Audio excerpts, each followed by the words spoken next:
வரீங்களா? யாருமே சோகமா இருக்கீங்க, சைக்கிள் ஓட்ட வரீங்களா?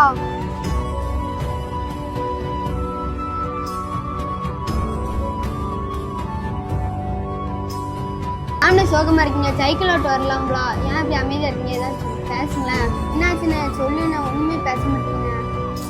அது எதுக்குறா நீ கேக்குற? அமைதியா இருடே. வந்தாலும் சொல்லுங்க, பாத்துக்கலாங்க. சைக்கிள் ஓட்ட வரீங்களா? பாப்பா நான் வரல, நீ வேணா சைக்கிள் ஓட்டுங்க பாப்பா. நாளைக்கு விளையாடலாம். பாய்னா.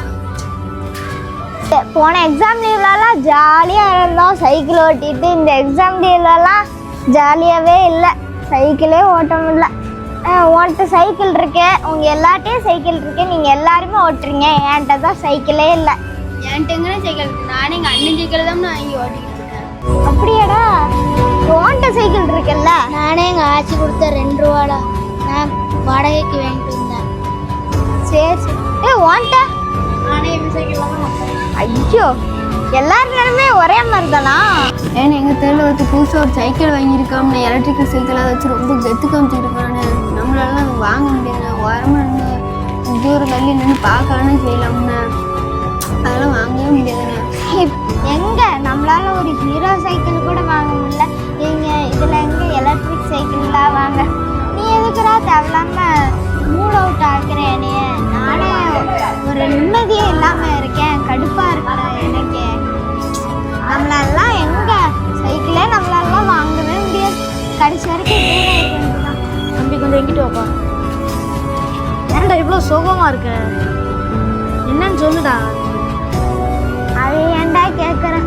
நான் ரிசல்ட் பார்க்குறக்காண்டி எங்கள் சித்தப்பா வீட்டில் இருந்து சைக்கிள் எடுத்துகிட்டு வந்தேன்டா. வர வழியில் போன தடவை கீழே சைக்கிள் கீழே போட்டேன்டா. அதுக்கு எப்படியோ சொல்லி அங்கே சைக்கிளை விட்டுட்டு வந்துட்டேன். அவங்க சரி பண்ணிட்டாங்க.